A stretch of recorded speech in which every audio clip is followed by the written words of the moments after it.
Hi viewers, আসসালামু আলাইকুম। কেমন আছেন? আশা করি ভালো আছেন। তো আমি আপনাদের জন্য আজকে একটি রেসিপি নিয়ে আসলাম, সেটা হলো ঝোল গরুর মাংস। তো ঝোল গরুর মাংসটা কীভাবে রান্না করবেন, ঝোল দিয়ে ঝোল ঝোল করে একদম খিচুড়ির সাথে খুব চলে এটা, বোনা খিচুড়ির সাথে। তো চলুন ভিউয়ার্স রেসিপিতে চলে যাই। তো আমি এখানে দেখুন গরুর মাংস নিয়ে নিয়েছি। তো এই গরুর মাংসর সাথে আমি এখন সব মাখিয়ে নিব একবারে। তো আমি দিয়ে দিলাম আদা বাটা আর দিলাম রসুন বাটা, তারপরে আমি দিয়ে দিলাম একটু হলুদের গুঁড়ো, তারপরে আমি দিয়ে দিব এবার একটু মরিচের গুঁড়ো। তো মরিচের গুঁড়োটা আপনার পরিমাণ মতো আপনি দিয়ে দিবেন। তারপরে আমি দিয়ে দিলাম সামান্য জিরের গুঁড়ো,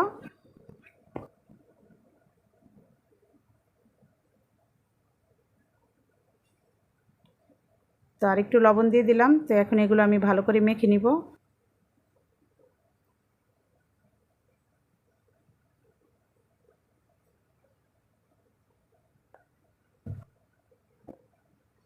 ভালো করে মেখে নেবেন ভিউয়ার্স। এই যে এভাবে আমি কিন্তু খুব ভালো করে প্রত্যেকটা মশলা আমি লাগানোর চেষ্টা করছি প্রত্যেকটা মাংসের সাথে।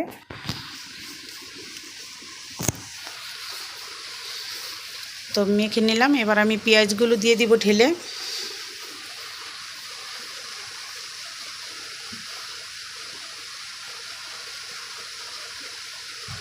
আমি এই মাংসটা কিন্তু ভিউয়ার্স আলু দিয়ে ঝোল রান্না করব।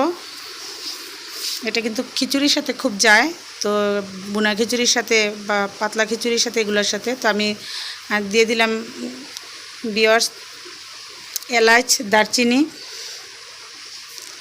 আর একটু তেল দিয়ে তারপরে আমি মাখিয়ে নিব ভালো করে। তেলটা একবারেই দিয়ে দিব ভিউয়ার্স। এই গরুর মাংসটা এইভাবে রান্না করলে কিন্তু খুব টেস্ট।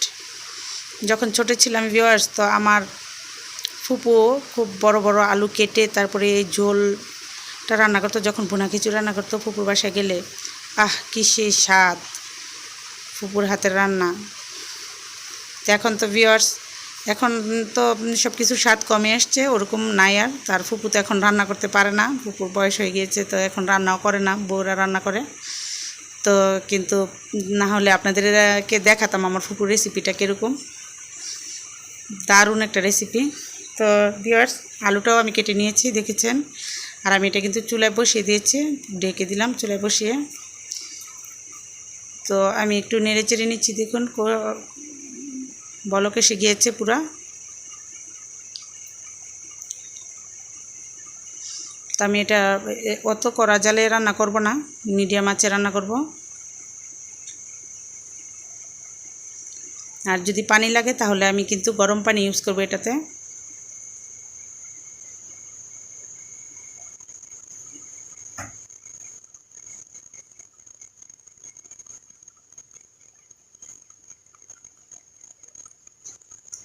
তো আমার গরুর মাংসে কিন্তু একটু পানি উঠেছে ভিউয়ার্স দেখুন, আর তেলটাও ভেসে উঠেছে উপরে।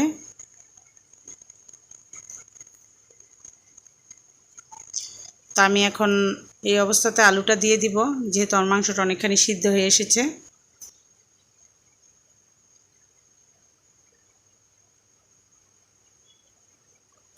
আলুটাকে আমি ভালো করে নেড়ে চেড়ে একসাথে মিশিয়ে নিচ্ছি ভিউয়ার্স।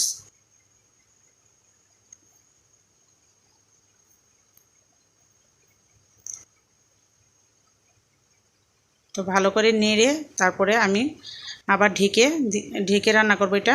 যতক্ষণ না কষে আলুগুলো ভালো করে আমি ঢেকে রান্না করব, একটু পর পরে নাড়াচাড়া করে দিব। তো আমি আবার একটু নেড়ে চেড়ে দিচ্ছি।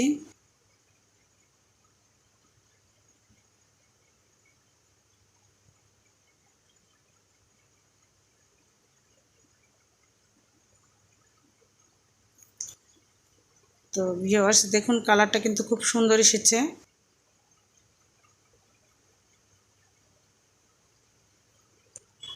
তো আমার যেহেতু কষানো হয়ে গিয়েছে, তো আমি পানিটা দিয়ে দিয়েছি ভিউয়ার্স।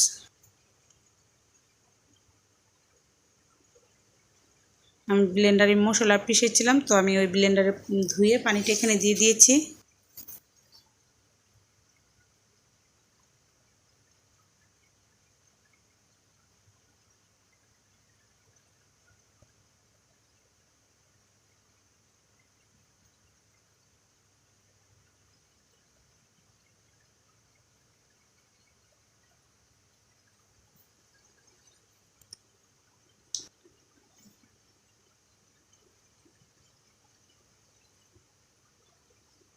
তো ভিউয়ার্স দেখুন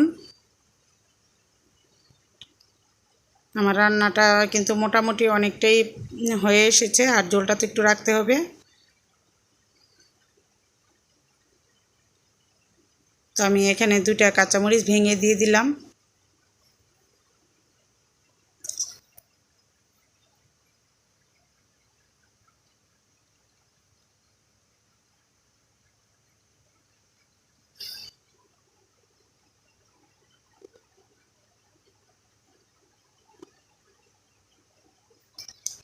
তো দেখুন ভিউয়ার্স রান্নাটা ঝোলটাও একদম সুন্দর মতো আছে। তো আমি একটু সার্ভ করছি, দেখুন যেহেতু আমার রান্নাটা হয়ে গিয়েছে।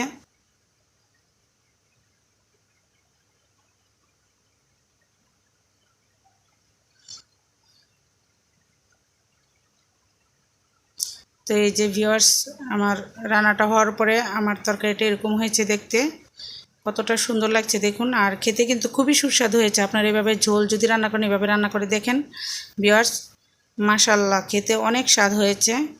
তো ভালো থাকবেন ভিউয়ার্স, আমার ভিডিওটি দেখার জন্য অসংখ্য ধন্যবাদ। আল্লাহ হাফেজ, আসসালামু আলাইকুম।